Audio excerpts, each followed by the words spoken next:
ইনসাফের রাষ্ট্র বানাই, যে ইনসাফের রাষ্ট্রে সকল ধর্ম, বর্ণ, নারী, পুরুষ আমাদের অংশীদার হবে ইনশাআল্লাহ। ইনসাফ যদি কায়েম হয়ে যায়, সেই ইনসাফে যদি কারো খিলাফত আকাঙ্ক্ষা থাকবে, আলহামদুলিল্লাহ হইতে পারে, যে কোনো আকাঙ্ক্ষা হইতে পারে।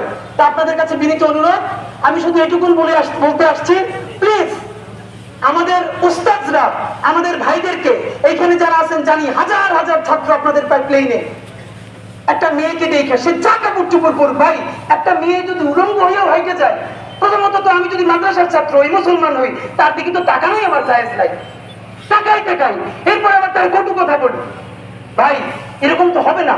হ্যাঁ, কেন বলে? তার ওই প্রচুর সাফারিং, এই শাহবাগীরা আমাদের জীবনকে ধ্বংস করছে। ভাই সেইটার বিরুদ্ধে যদি আমিও তার মতো করি, সেটা আরো ক্ষিপ্ত হয়ে উঠবে। বরং আমি তার এমন আদর্শ দিয়ে বিজয় করার সময় এসছে, সে যেন বাসায় গিয়ে বলে, যেই ছেলে মেয়েগুলোর জঙ্গি মনে করতাম, এদের সাথে মিশে দেখলাম অদ্ভুত, এদের ব্যাপারে তো মিথ্যে কথা বলা হয়, এদের কাছেই আমরা সবচেয়ে নিরাপদ। সুতরাং এই দাড়ি টুপিওয়ালা মানুষগুলোই, এদের কাছেই বাংলাদেশের সমস্ত নারী এবং অন্য ধর্মের মানুষ নিরাপদ হয়ে উঠবে, বাংলাদেশ নিরাপদ হয়ে উঠবে। সেই প্রত্যাশা আপনাদের কাছ থেকে দোয়া নিয়ে শেষ করছি।